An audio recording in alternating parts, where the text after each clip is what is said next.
We now start module 2 of chapter 5. The title of this module is Cauchy fundamental theorem. In this module, we first prove a complex inequality named as ML formula, which is the complex analog of a real variable theorem named as Darboux theorem. We use this inequality as the standard estimate of complex integral. Then we will discuss Cauchy-Goursat theorem, which states that if fz is analytic in a simply connected domain D and if gamma is any simple closed rectifiable curve in D, then integral over gamma fz dz equal to 0. This theorem has far-reaching implication in complex analysis. Most of the results of complex analysis depends directly or indirectly to this theorem. We prove this theorem by considering the domain as a triangle, though it can be proved for any simple connected domain. The theorem is also true for multiply connected region also. After that, we will discuss some application of Cauchy fundamental theorem, and at last we will provide some examples related to this module. We now go to our presentation. So, we now start our presentation of module 2, Cauchy fundamental theorem. We first prove the complex analog to a well-known real variable theorem named as Darboux theorem. This determines the upper bound of an integral. So, this is ML formula.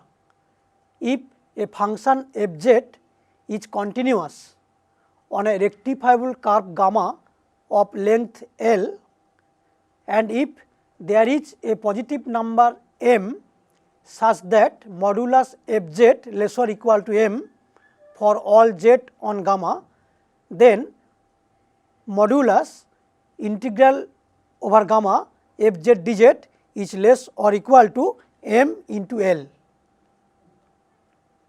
So, proof from the definition of complex line integral, we have integral over gamma fz dz is equal to limit n tending to infinity summation k equal to 1 to n f of zeta k into zk minus zk minus 1. This is equation number 1. Noting that modulus fz less or equal to m for all z on gamma, we obtain modulus of summation k equal to 1 to n f of zeta k into zk minus zk minus 1 is less or equal to summation k equal to 1 to n modulus f of zeta k into modulus zk minus zk minus 1, and this is less or equal to m into summation k equal to 1 to n modulus zk minus zk minus 1, and this is less or equal to m into L, where we used the fact that summation k equal to 1 to n modulus zk minus zk minus 1 represents the sum of all chord lengths joining the points zk minus 1 and zk, where k varies from 1 to n, and that this sum is not greater than the length of gamma. Now, proceeding to the limit as n tending to infinity in equation number 2 and using equation 1, we obtain our required result. So, now we consider an example.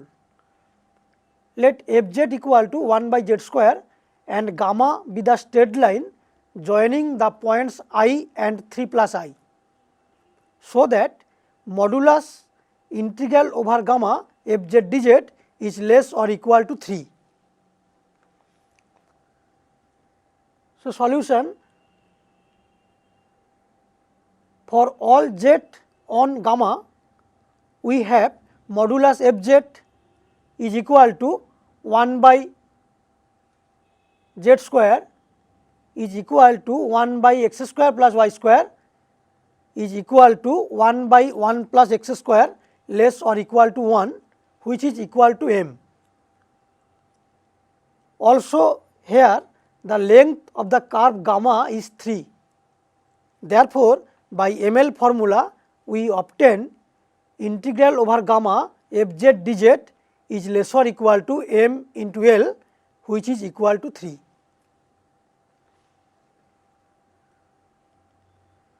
Now we discuss Cauchy fundamental theorem. In this section we mainly prove the well known Cauchy-Goursat theorem and explain its various applications. For this we need the following Green's theorem. Let P xy and Q xy be continuous with continuous partial derivatives in a simply connected region R whose boundary is the contour C. Then integral over C P dx plus Q dy is equal to double integral over R del Q del x minus del P del y dx dy, where C is traversed in the positive sense. Basically, Cauchy proved the following result. Theorem: if fz is analytic with f dash z continuous within and on a simple closed contour gamma, then integral over gamma fz dz equal to 0. Let closed interval AB be the parametric interval of gamma. Assume that fz equal to uxy plus ivxy and gamma t equal to xt plus iyt, where a less or equal to t less or equal to b.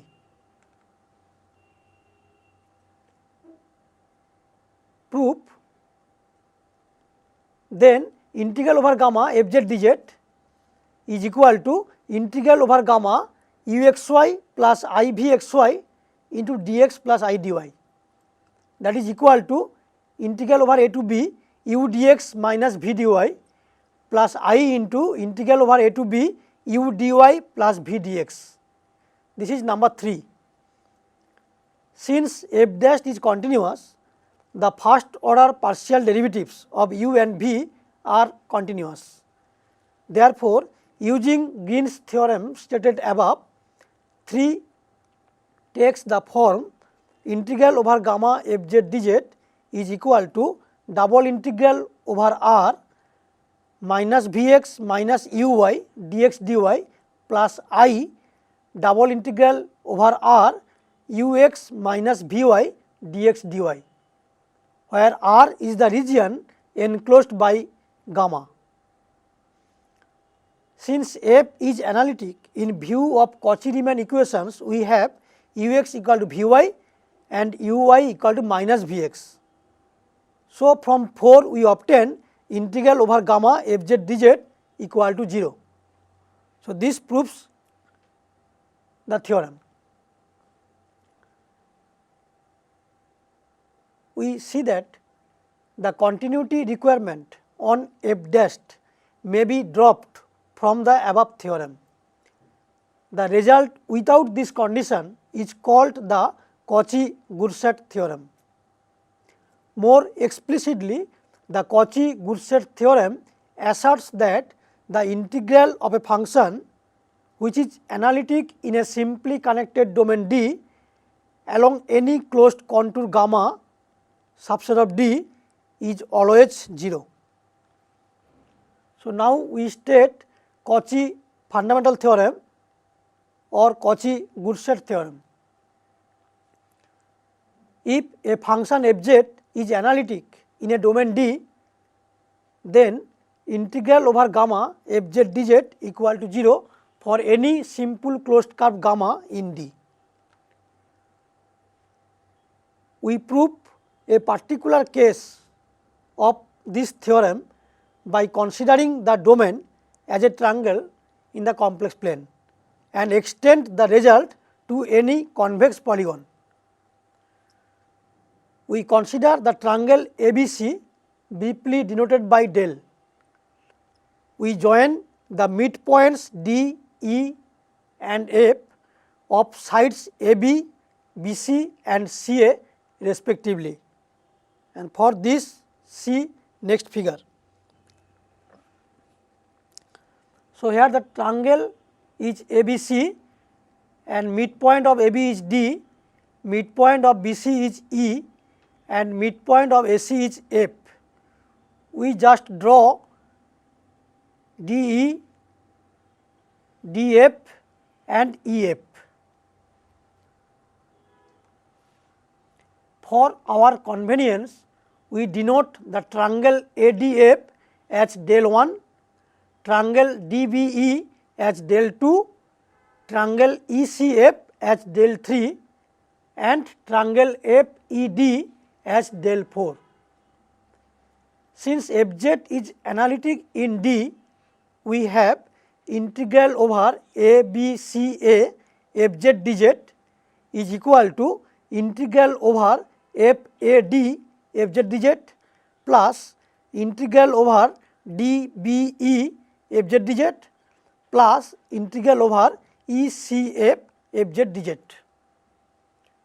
which is equal to integral over FAD f dz plus integral over df f dz plus integral over dBE f dz plus integral over ED f dz plus integral over ECF f dz plus integral over FE f dz plus integral over FD f dz plus integral over DE f dz plus integral over EF f dz, and which is equal to integral over del 1 f dz plus integral over del 2 f dz plus integral over del 3 f dz plus integral over del 4 f dz. Therefore, modulus integral over delta f z dz is less or equal to modulus integral over del 1 f z dz plus modulus integral over del 2 f z dz plus modulus integral over del 3 f z dz plus modulus integral over del 4 f z dz. This is our number 5. We assume that delta 1 be the triangle corresponding to that term on the right side of 5 which have the largest value. Then from 5 we can write modulus integral over del f z dz is less or equal to 4 into modulus integral over del 1 f z dz. So, joining midpoints of the sides of triangle del 1, we obtain similarly a triangle del 1 1 such that modulus integral over del 1 f z dz is less or equal to 4 into modulus integral over del 1 1 f z dz. Therefore, we have modulus integral over del f z dz is less or equal to 4 square modulus integral over del 1 1 f. So, after n steps we obtain a triangle del 1 n minus 1 such that we can write modulus integral over del f z dz is less or equal to 4 to the power n modulus integral over del 1 n minus 1 f z dz.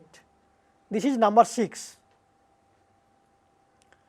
Now del 1, del 1 1 etc.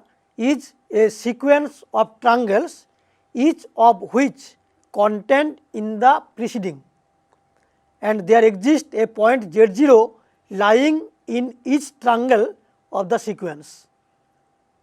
Since Fz is analytic at Z0, we can write Fz equal to Fz0 plus F dash Z0 into Z minus Z0 plus eta into Z minus Z0, where for any epsilon positive we can find delta positive such that mod eta less than epsilon whenever mod Z minus Z0 is less than delta. This is our number 7.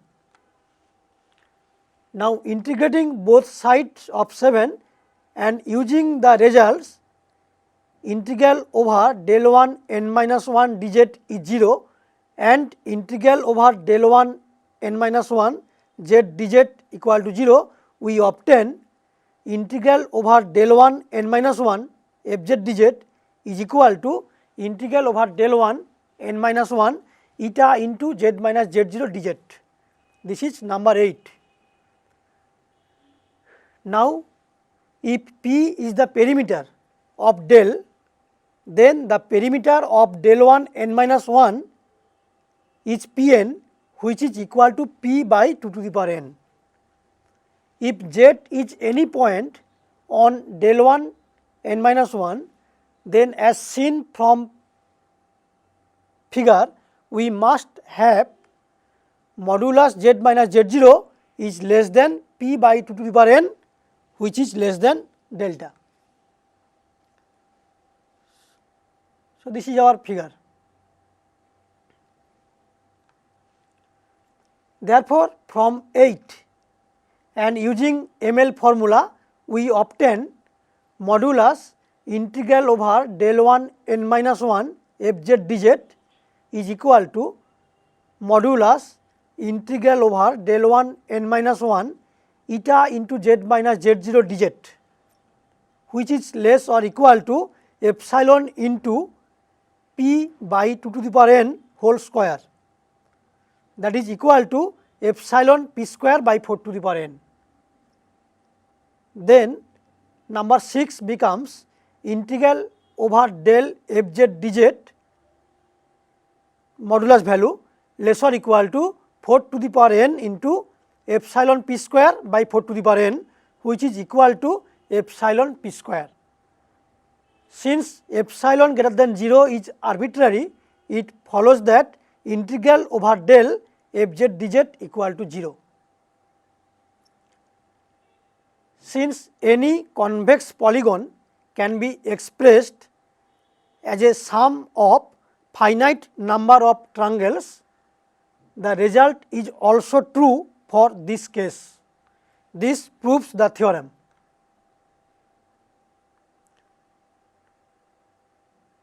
Note, we proved the theorem by considering the domain, which is a simple polygon whose sides do not cross. A proof can also be given for any polygon which intersects itself as well as for any simple closed curve. The theorem is also true for any multiply connected regions. So far we have proved ML formula, which is the complex analog of a real variable theorem named as Darbach's theorem. This formula is used for standard estimate of complex integral. After that, we proved Cauchy fundamental theorem or Cauchy-Goursat theorem by considering the domain as a triangle. This can also be proved for any simply connected domain. The result is also true for multiply connected region also. Now we prove some application of Cauchy fundamental theorem. Now we go to our slide presentation. So, we now prove a result. Let f be analytic in a simply connected region R and let alpha beta be any two points in R. Then integral over alpha to beta f z d z is independent of the path in R joining alpha and beta. This is one of the application of Cauchy fundamental theorem. So, proof: we join the points A and B having coordinates alpha and beta by the curves gamma 1 and gamma 2. Then we get a simple closed curve A C B D A. For this, see next figure. So, this is our figure. Here the point A having coordinate alpha, point B having coordinate beta. We join A and B by two curve gamma 1 and gamma 2 and obtain a closed curve A C B D A. Since f is analytic in R by Cauchy-Goursat theorem, we can write integral over A C B D A f z d z is equal to 0. That is integral over A C B f z d z plus integral over B D A f z d z is 0. That is integral over gamma 2 f z d z minus integral over gamma 1 f z d z equal to 0. That is integral over gamma 1 f z d z is equal to integral over gamma 2 f z d z. This proves the theorem. Another application of Cauchy fundamental theorem: let gamma 1 and gamma 2 be two simple closed curves. Gamma 2 lies entirely within gamma 1. If f is analytic in the closed annulus determined by gamma 1 and gamma 2, then integral over gamma 1 f z d z is equal to integral over gamma 2 f z d z. So, proof: we introduce two curves A B and D E joining gamma 1 and gamma 2. For this, see next figure. Given that f is analytic in the annulus determined by gamma 1 and gamma 2, therefore, by Cauchy fundamental theorem we have integral over A B C D E F A f z d z equal to 0 and integral over E D H B A G E f z d z equal to 0. So, this is our figure. Here gamma 2 lies entirely within gamma 1. We just introduce two curves A B and D E to join gamma 1 and gamma 2. Then we obtain two closed paths. One is A B C D E F A and another is E D H B A G E. So, since f is analytic in the closed annulus bounded by gamma 1 and gamma 2, so integral over these two closed paths will be 0 by Cauchy fundamental theorem. So, from the first integral we can write integral over A B f z d z plus integral over B C D f z d z plus integral over D E f z d z plus integral over E f A f z d z equal to 0. This is number 9. And from second integral we can write integral over E D f z d z plus integral over D H B f z d z plus integral over B A f z d z plus integral over A G E f z d z equal to 0. Adding 9 and 10 we obtain integral over B C D f z d z plus integral over D H B f z d z plus integral over E f A f z d z plus integral over A G E f z d z equal to 0. that is we can write integral over gamma 1 fz dz plus integral over minus gamma 2 fz dz equal to 0. That is integral over gamma 1 fz dz is equal to integral over gamma 2 fz dz. This proves the result. So, another application, if gamma is any simple closed curve containing n mutually disjoint simple closed curves gamma 1, gamma 2, gamma n in its interior, then integral over gamma fz dz is equal to summation k equal to 1 to n integral over gamma k fz dz. Now, we consider an example. Find the value of integral over gamma dz by z minus a if a lies inside gamma and if a lies outside gamma. So, for the first case, we consider a circle C having center at A and radius r. R is so small such that C lies entirely within gamma. Since f is analytic in the annulus determined by C and gamma, we have integral over gamma dz by z minus a is equal to integral over C dz by z minus a. Now, on C, z can be written as z equal to a plus r e I theta, where 0 less or equal to theta less or equal to 2 pi. Therefore, integral over gamma dz by z minus a equal to integral over C dz by z minus a equal to integral 0 to 2 pi I r e I theta by r e I theta d theta, which is equal to 2 pi I. For the second case, if A lies outside gamma, then fz equal to 1 by z minus a is analytic within and on gamma. Therefore, by Cauchy fundamental theorem, we have integral over gamma dz by z minus a equal to 0. At the end of this module, we came to know about ML formula, Cauchy main theorem, Cauchy fundamental theorem, that is Cauchy-Gutschat theorem, and we note that this theorem has far reaching implication in the theory of complex analysis. We also give some application of Cauchy fundamental theorem. We also provide some example. For more problem, you can see the self assessment part, and for more details you can consult any reference books.